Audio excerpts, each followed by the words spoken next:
مدنی مذاکرہ ہے شریعت کا خزینہ، اخلاق کا تہذیب کا طریقت کا خزینہ۔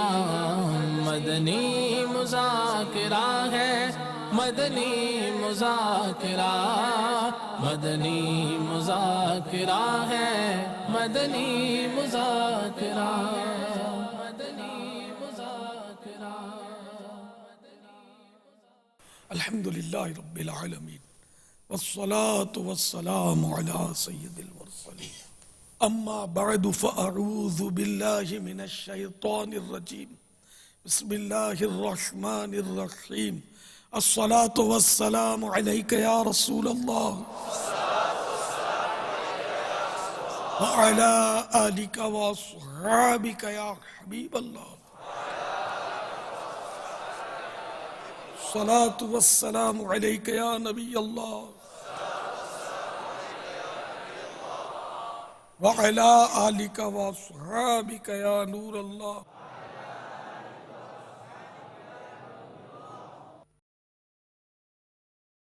نیت المؤمن خیر من عملہ، مسلمان کی نیت اس کے عمل سے بہتر ہے۔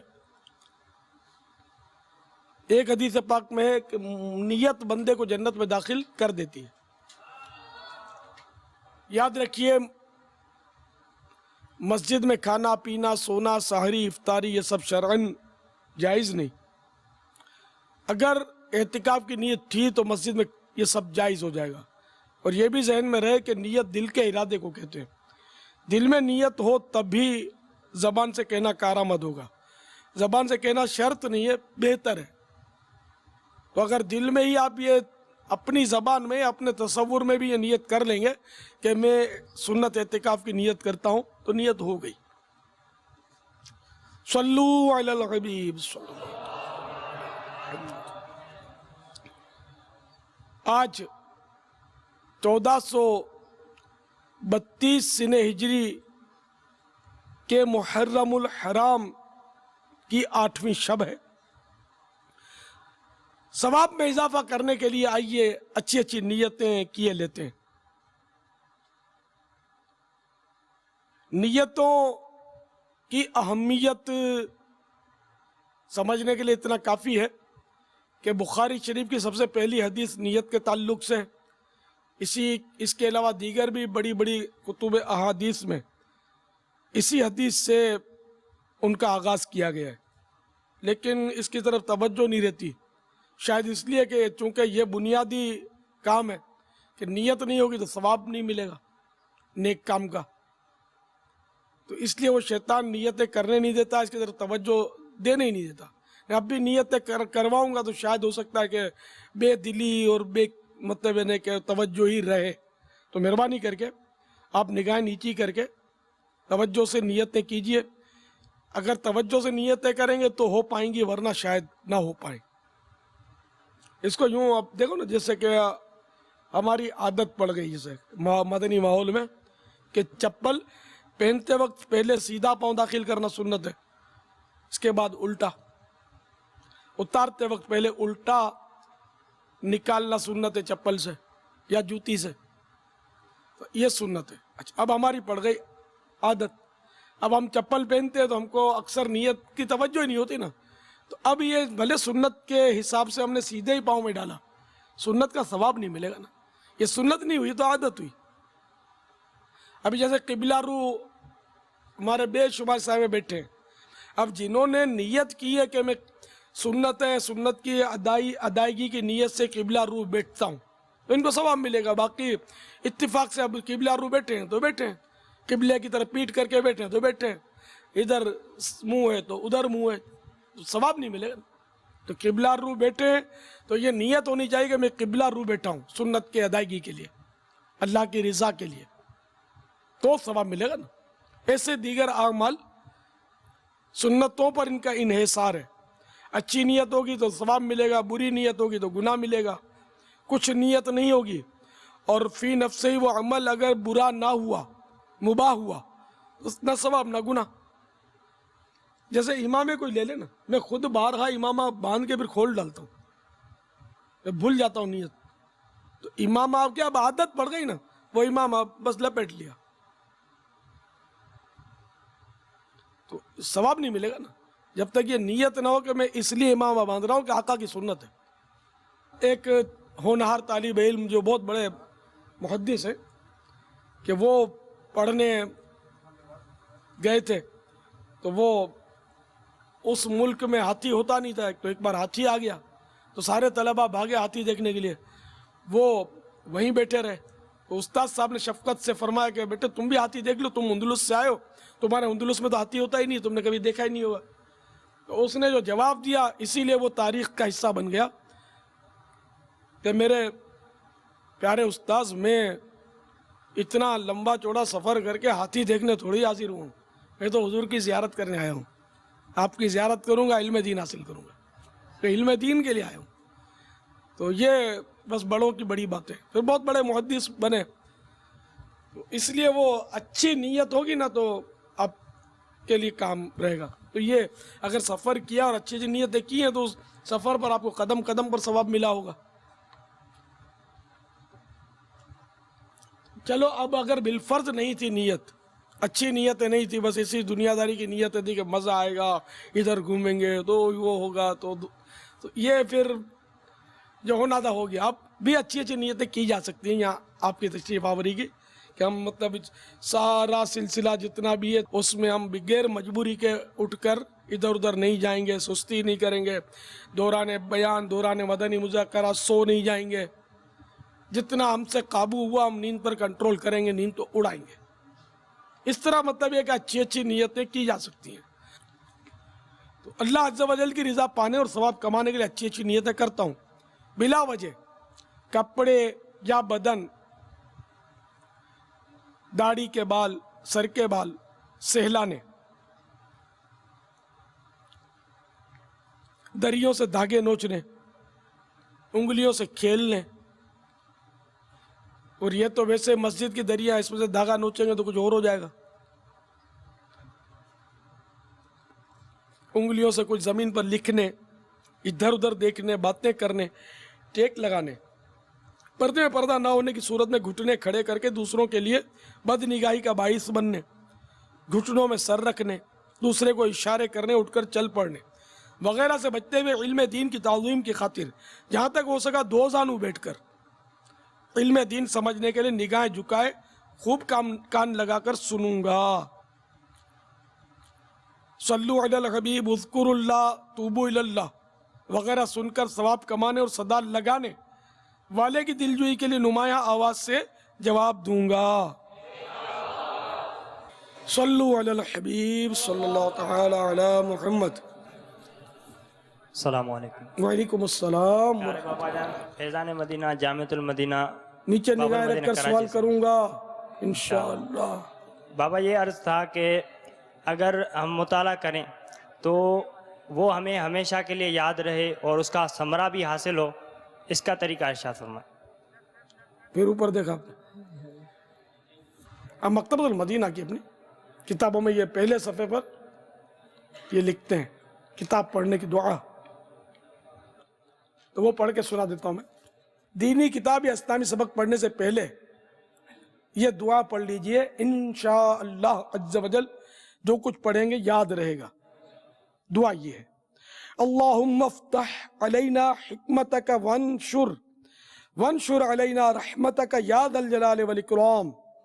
ترجمہ, اے اللہ ہم پر علم و حکمت کے دروازے کھول دے اور ہم پر اپنی رحمت نازل فرما, اے عظمت اور بزرگی والے. اول آخر ایک ایک بار درود شریف بھی پڑھ لیجیے, ترجمہ پڑھنا شرط نہیں ہے, عربی میں دعا ہے, یہ پڑھیں گے تو انشاءاللہ یاد رہے گا انشاءاللہ عز و جل. باقی زندگی بھر یاد رہے یہ ہے بہت دشوار, کیونکہ بڑھاپے میں حافظہ اعضاء کمزور ہو جاتے ہیں تو حافظہ بھی کمزور ہو جاتا ہے ایک تعداد کا. البتہ یہ کہ علماء کے بارے میں قول ملتے ہیں کہ عالم سٹھیاتا نہیں ہے. وہ سٹھیانا اس کو بولتے ہیں کہ وہ نہیں بیکی بیکی باتیں کرتے ہیں, بعض بوڑھے بیچارے بالکل بات میں وہ سیخ پا اور غصے میں کوئی لینگویج نہیں سمجھتے، بڑبڑ شروع کر دیتے، تو لوگ بھی کتراتے کہ یار بابا جی کو غصہ آ جائے، بچ کے رہو بھائی۔ تو یہ عالم کو یہ چیز درپیش نہیں ہوتی، عالم دین، وہ عالم دین یعنی علاقے میں علامہ مشہور اور اس کو مطلب یعنی کہ فرض علوم میں سے کسی فرض علم کی تعریف ہی نہ معلوم ہو، فرض علوم کی تعریفات اور فرض علوم جو بھی ہیں یہ اس کو جاننے ضروری ہیں عالم کے لیے۔ درس نظامی کی سند لے لیتے ہیں، پتہ کچھ بھی نہیں ہوتا، ان کو غیبت کی بھی تعریف پوچھو تو بعض اوقات دائیں بائیں شائیں کرتے ہیں، جس کو 100 مرتبہ کیا 500 مرتبہ دہرا دیا، وہ بار بار ہمارے یعنی کہ اعلان جنگ کیا۔ اس کا تو اپنے کو ایک ہتھیار ہونا چاہیے غیبت کے بارے میں، تو نہ صرف تعریف، اس کا علاج بھی معلوم ہونا چاہیے، اس کی وعیدات بھی معلوم ہونی چاہیے، اس کی باریکیاں۔ غیبت کی جو کتاب ہے نا، غیبت کی تباہ کاریاں، یہ اپنے کو بار بار پڑھی جائے۔ اعلان جنگ ہے نا اپنا، اور نو سیز فائر ہے نا، صلح کی کوئی صورت ہی نہیں ہے، کرنی نہیں ہے صلح، final and last no ceasefire. یہ غیبت کی تباہ کاریاں کے بارے میں ہند کے صفحے اول کے علماء میں سے ہیں حضرت علامہ مفتی مطیع الرحمان دامت برکات اللہ علیہ، ان کے تاثرات سن کر میں خود حیران ہو گیا۔ ان کو بھی ٹائم مل گیا، انہوں نے پڑھی، وہ جو تاثرات دیے، اگر یہ چلا سکتے ہیں نا اتنا حصہ کم از کم یہ تاثرات کا ان کو دکھا دیا جائے کہ ایک اتنا صفحے اول کے اکابر ان میں سے ہند کے علماء میں سے حضور مفتی اعظم ہند کے خلیفہ ہیں، ٹاپ کے عالم ہیں، تو ان کے تاثرات یہ سنے تو ان کو پتا چلے غیبت کی تباہ کاری کے بارے میں اتنا بڑا عالم کیا کہہ رہا ہے۔ میٹھے میٹھے اسلام اور مدنی چینل کے ناظرین، نیز جامعۃ المدینہ کے جو طلبہ ملک بھر سے اس وقت تربیتی اجتماع میں آئے، الحمدللہ شیخ طریقت امیر اہل سنت کی مایہ ناز تصنیف غیبت کی تباہ کاریاں، جو کہ فیضان سنت کے جلد دوم کا ایک باب ہے، اس کی جو بہاریں ہیں الحمدللہ عز و جل، علماء کرام کس انداز سے اس بہاروں کو بیان کر رہے ہیں، آئیے ان کے تاثرات سننے کی سعادت حاصل کرتے ہیں۔ صلو علی الحبیب صلی اللہ تعالی علی محمد۔ میں نے مدنی چینل کے 2-3-4 پروگرامات دیکھے ہوں گے، جہاں تک میں نے دیکھا ہے وہ اسلام اور مسلمانوں کے لیے، اہل سنت کے لیے بڑا ہی نافع پایا ہے، اور ان پروگرامات کو دیکھ کر ایسا لگا کہ اسلام اور اہل سنت کی بے پناہ خدمت اس سے انجام پا رہی ہے، اور اہل سنت کی خدمات انجام دینا یہ بڑا کار ثواب ہے، اس لیے میں اسے کار ثواب سمجھتا ہوں۔ جیسا کہ بتایا جا رہا ہے کہ مدنی چینل دیکھ کے بہت سے لوگ داخل اسلام ہو رہے ہیں، تو بڑی خوش آئند بات ہے، اور آج کے دور میں میڈیا کی جو اہمیت ہے اس سے انکار نہیں کیا جا سکتا کہ مدنی چینل کے ذریعے لوگ اسلام سے قریب بھی ہوں گے، خدا ان کو توفیق دے داخل اسلام بھی ہوں، اور مدنی چینل کے پروگرامات دیکھ کر لوگ دین و سنیت سے قریب ہوں گے اور اسے قبول بھی فرمائیں گے۔ مجموعی طور پر دعوت اسلامی کا جو پروگرام ہے، یا دعوت اسلامی کا جو منشور میرے علم میں ہے، یا دعوت اسلامی کے جن کارکنوں سے میری ملاقات ہے، وہ بہت اچھے ہیں اور دین و سنیت کی خدمت انجام دے رہے ہیں، مسلک اعلیٰ حضرت پر گامزن ہیں۔ یہاں آ کر بھی میں اپنی آنکھوں سے دیکھ رہا ہوں، افریقہ کے 2 ممالک میں مجھے جانے کا اتفاق ہوا، ساؤتھ افریقہ اور موزمبیق۔ وہاں بھی میں نے اس دیار غیر میں دعوت اسلامی کے لوگوں کو جس انداز میں کام کرتے دیکھا، اس سے میرے اس گمان کو بے پناہ تقویت ملی کہ دعوت اسلامی اپنے مخصوص انداز سے آہستہ آہستہ پوری دنیا میں اسلام اور سنیت کا پیغام پھیلانا چاہتے ہیں، اور انشاءاللہ ان کا یہ پیغام پھیل کر رہے گا۔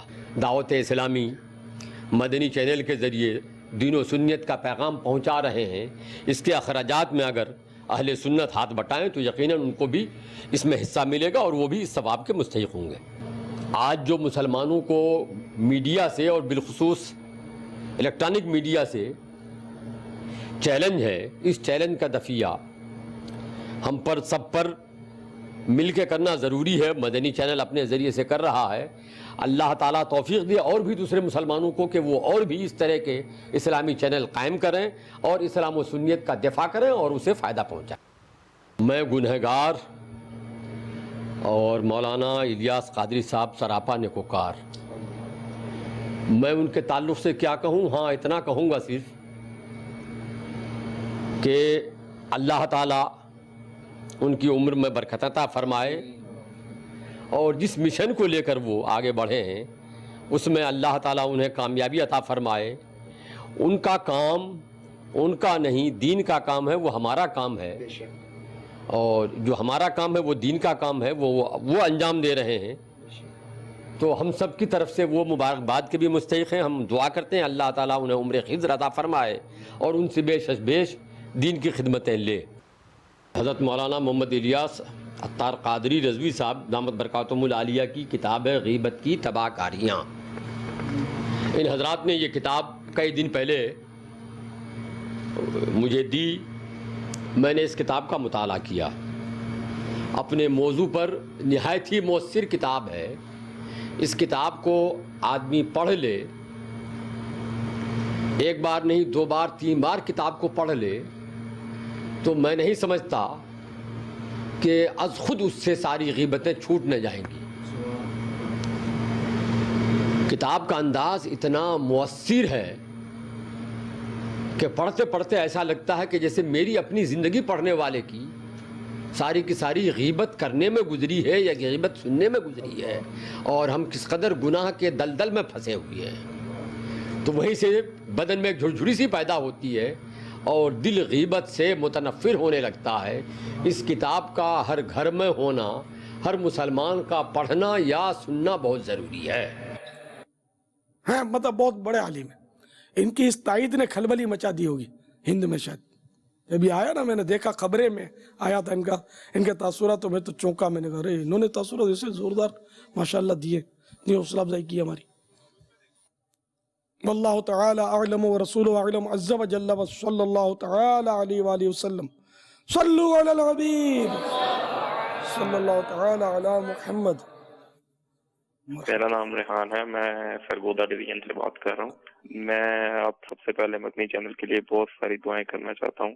اللہ تعالیٰ مدنی چینل کو دن دگنی رات چگنی ترقی عطا فرمائے، یہ دین کی بہت سی خدمات سر انجام دے رہا ہے۔ میرا سوال یہ ہے کہ محرم الحرام میں انسان اپنے لیے کوئی نئی چیز خرید سکتا ہے یا نئی چیز پہن سکتا ہے؟ یہ خریدنا جائز ہے یا نہیں؟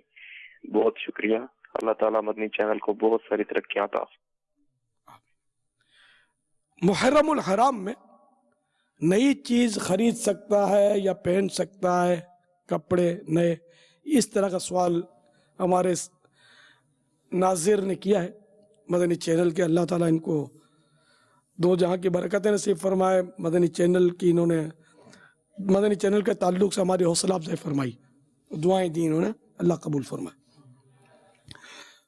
تو محرم الحرام میں نئی چیزیں بھی خریدی جا سکتی ہیں، استعمال بھی کی جا سکتی ہیں، پہنی بھی جا سکتی ہیں، پہنے بھی جا سکتے ہیں۔ عاشورے کے روز بھی اگر کوئی نئے کپڑے پہنتا ہے تو کوئی گناہ نہیں ہے، نئی چیز استعمال کرتا ہے کوئی گناہ نہیں ہے، شرعی طور پر کوئی اس پر حکم نہیں لگے گا، ٹھیک ہے نا، جائز ہے، بالکل کرات بھی نہیں ہے اس میں، بالکل جائز ہے۔ واللہ تعالی اعلم ورسولہ اعلم عز وجل وصلی اللہ تعالی علیہ وآلہ وسلم۔ صلو علی الحبیب صلی اللہ تعالی علی محمد۔ السلام علیکم ورحمۃ اللہ وبرکاتہ۔ وعلیکم السلام۔ میرا نام نزاکت علی ہے، میں یو کے سے بات کر رہا ہوں۔ جی میرا سوال یہ ہے کہ میں یہاں میری موبائل فون کی شاپ ہے، میں ای بے سے موبائل فون لیتا ہوں اور ای بے پہ بیچتا بھی ہوں۔ کچھ لوگ ایسا کرتے ہیں کہ وہ فون لیتے ہیں ای بے سے میرے پاس سے، تو وہ پیمنٹ نہیں کرتے، وہ کہتے ہیں کہ وہ مجھے فون ملا نہیں یا ملا ہے اس میں کوئی خرابی ہے، یہ ہے وہ ہے، اس طرح میرے پیسے جو ہے نقصان ہوتے ہیں۔ اس سلسلے میں یہ پوچھنا یہ چاہتا ہوں کہ کیا اس میں قیامت کے دن وہ مجھے اس کا کوئی صلہ ملے گا؟ اگر وہ فراڈ کرتے ہیں تو اس کے بجائے مجھے کوئی صلہ ملے گا، اور اگر وہ مجھے پیسے نہیں دیتے، وہ میرے پیسے کھا جاتے ہیں، تو اس کے بدلے قیامت میں مجھے ان کی نیکیاں، ان کے بجائے نیکیاں ملیں گی یا میرے گناہ ان پر ہوں گے کہ نہیں ہوں گے؟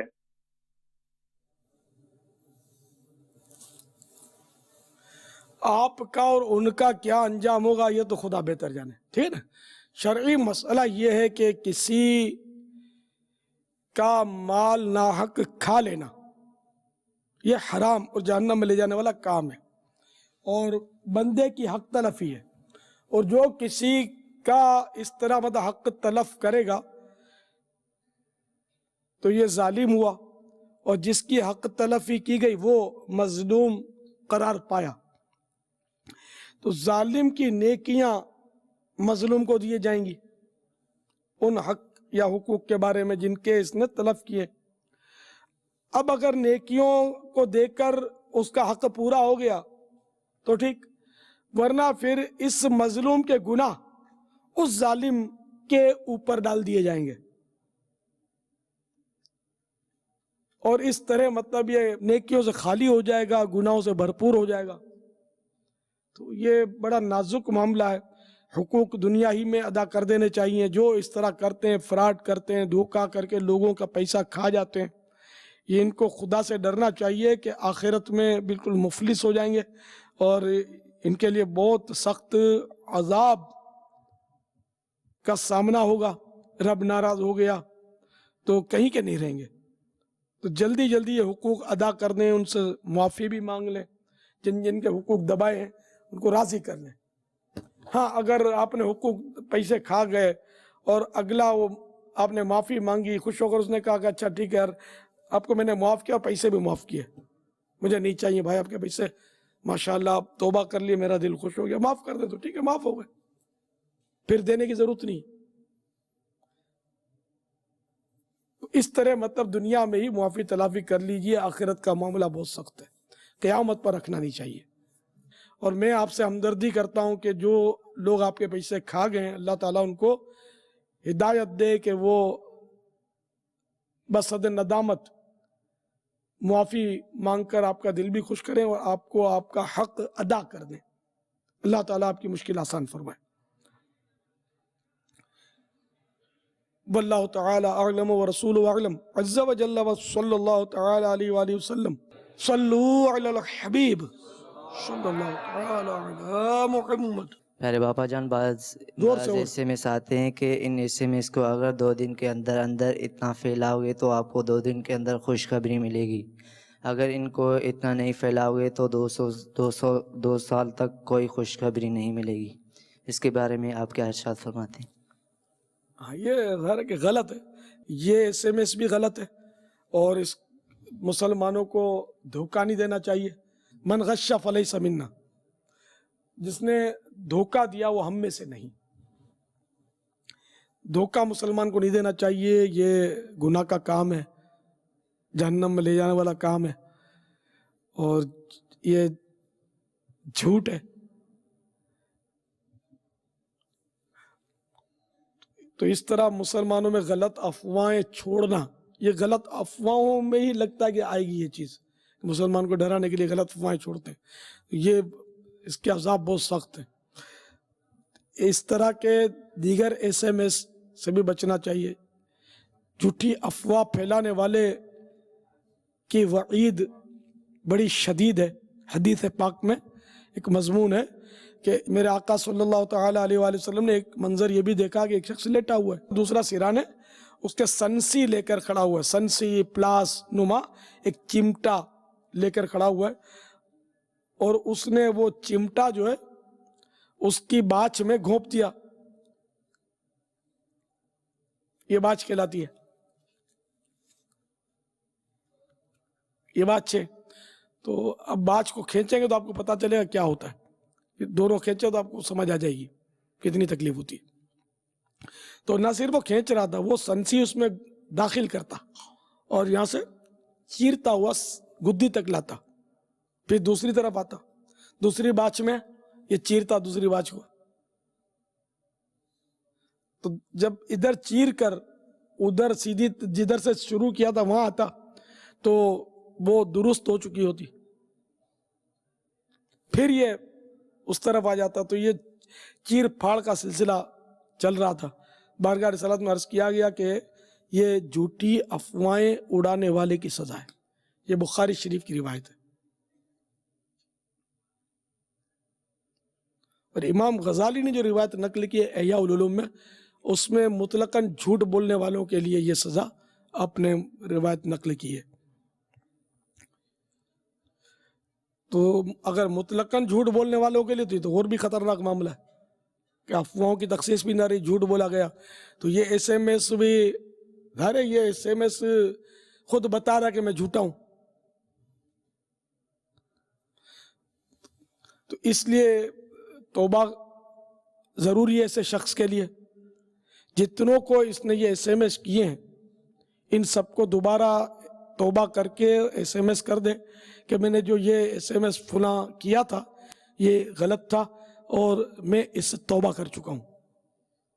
اور جنہوں نے جس کو فارورڈ کیا ہے وہ جن کو فارورڈ کیا ہے ان کو بھی میری توبہ پر آگاہ کر دیں. بلکہ ایک مسلمان کو اتنی عقل ہونی چاہیے کہ یہ جھوٹ ہے، اس کو فارورڈ نہ کیا جائے. تو یہ فارورڈ کرنے والے بھی ظاہر ہے کہ مجرم ہیں. اسی طرح وہ خواب کا سلسلہ ہم نے جب سے آنکھ کھولی ہے بچپن سے دیکھ رہا ہوں، شیخ احمد نے خواب دیکھا اور سرکار کی طرف معاذ اللہ اس کو منسوب کیا کہ وہ فرمایا کہ قیامت قریب ہے، لوگ یوں ہیں تو یوں ہیں، یوں گناہ کر رہے ہیں، فلاں ہے. اور یہ لکھنے کے بعد اتنے پرچے جو بانٹے گا تو اس کو یوں فائدہ ہوگا، نہیں بانٹے گا تو نقصان ہوگا، ایک نے نہیں بانٹا تو اس کا بچہ مر گیا تو یہ ہو گیا. اس طرح کا جب سے ہوش سنبھالا دیکھا. اسی طرح کے پرچے کی تردید اعلیٰ حضرت کے فتاوی رضویہ میں بھی ہے کہ یہ غلط ہوتے ہیں، یہ جھوٹ ہے، نقصان ہو گیا اور نفع ہو گیا. اور یہ اپنی طرف سے ایسے من گھڑت چیزیں پھیلانا جو یہ گناہ کا کام ہے. سب کو توبہ کرنی چاہیے اور تلافی بھی کر دے کہ جہاں جہاں تک اس نے پہنچایا تو اس کی معافی اور خلاصہ کر دے، ازالہ کر دے اس کا. السر بالسر والعلانیۃ بالعلانیۃ، خفیہ گناہ کی خفیہ توبہ، علانیہ کی علانیہ توبہ. جن کے سامنے گناہ کیا انہی کے سامنے توبہ ہو، ان کو اطلاع کی جائے کہ میں توبہ کر چکا ہوں. کسی ذریعے سے ان کو اطلاع ہو جائے کہ آپ نے توبہ کر لی. یہ ہے بڑا نازک معاملہ کہ سب کے سامنے کسی کو جھاڑا، 2 ٹکے کا کر دیا، بیچارے کا دل چورا چورا کر دیا، پھر احساس ہوا تو کان میں کہہ دیا سوری. یہ نہیں چلے گا. جتنوں کے سامنے آپ نے کیا نا اس کے سامنے اس طرح یعنی اس سے اس طرح معافی مانگے کہ اس کے دل میں اتر جائیں، تو دل سے معاف کر دیا اس نے، خوش ہو جائے. اور یہ جتنوں کے سامنے ان کو بھی پتہ چلے کہ آپ نے معافی مانگ لی ہے، توبہ کر لی اور انہوں نے معاف کر دیا، اس طرح کی ان کو خبر ہو جائے. یہ ہے بڑا پیچیدہ معاملہ. سوری کہنا آسان ہے لیکن وہ سب کے سامنے لیکن کرنا ہوگا. واللہ تعالی اعلم ورسولہ اعلم عز وجل وصلی اللہ تعالی علیہ وآلہ وسلم. صلو علی الحبیب علی محمد. میرا سوال یہ ہے کہ اگر دوران طواف خانہ کعبہ شریف کا طواف کرنے کے دوران وضو جاتا رہے تو دوبارہ وضو کر کے وہیں سے طواف شروع کرنا ہوگا یا نئے سرے سے طواف شروع کرنا ہوگا؟ اب وضو کر کے دوبارہ وہیں سے طواف شروع کر سکتے. واللہ تعالی اعلم ورسولہ اعلم عز وجل وصلی اللہ تعالی علیہ وآلہ وسلم. صلو علی الحبیب صلی اللہ تعالی علی محمد. میں خالد طارق بن قاسم ٹاؤن باب المدین سے بول رہا ہوں. ہمارے یہاں سسٹم ہے کہ جب کوئی حاجی جیسے حج سعودی عرب سے حج کر کے آتا ہے تو ہمارے یہاں خوشی میں جو ہے نا نئے لباس وغیرہ پہنتے ہیں اور خوشی کے نغمے وغیرہ لگاتے ہیں. تو آپ سے سوال یہ ہے کہ کیا ایسا کرنا ان ایام میں جائز ہے کہ نہیں؟ برائے کرم مہربانی ایک تو لباس نئے پہنتے ہیں یہ کہا، دوسرا خوشی کے نغمے. اگر میوزیکل گانے بجاتے ہیں تو یہ تو ویسے ہی گناہ ہے، ٹھیک ہے نا. البتہ اگر نعتوں کی کیسٹ لگاتے ہیں یا نعت اجتماع ذکر و نعت کرتے ہیں، اگر کسی حاجی کے آنے کی خوشی پر صاف ستھرے لباس پہنتے ہیں، اس کا استقبال کرتے ہیں اور ضیافت کرتے ہیں، یہ سب جائز ہے. کہ اللہ کے گھر سے یہ مہمان آیا ہے اس کا استقبال کرنا بالکل جائز ہے. بلکہ یہ بارش میں لکھا ہے کہ حاجی سے دعا کروائے اس وقت تک جب تک یہ گھر میں داخل نہیں ہو جاتا نا اس کی دعا قبول ہے. تو ایئرپورٹ جس سے بند پڑے نا وہ جائے اور حاجیوں سے التجائیں کرے کہ میرے لیے دعا کر دو.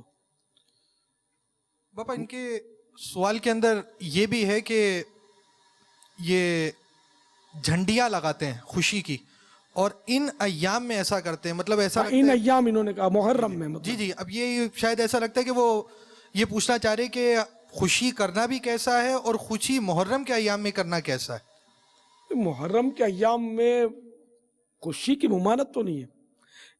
ہاں یہ نعوذ باللہ کوئی ایسا خارجی ہوگا جو امام علی مقام کی شہادت پر خوشی منائے گا کہ وہ شہید ہوئے اس لیے میں خوشی منا رہا ہوں, یہ نیت تھوڑی ہوگی. نعوذ باللہ من ذالک. یہ تو کوئی مسلمان ایسا نہیں ہوگا جس کو اس کربلا کے واقعے کا غم نہ ہو, وہ اپنی جگہ پر ہے. لیکن اگر کسی حاجی کی آمد پر خوشی کا اظہار کرتا ہے, بتیاں لگاتا ہے گھر پر, حج مبارک کا بورڈ لگاتا ہے, تو اس پر حکم شرعی کوئی بھی دنیا کا مفتی نہیں لگائے گا کہ یہ ناجائز ہے.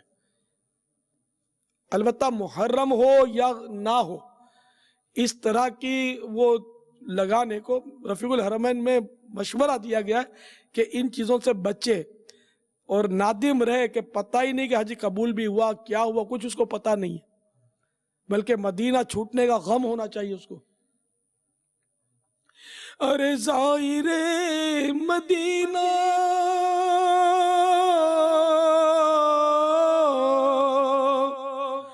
تو خوشی سے ہنس رہا ہے,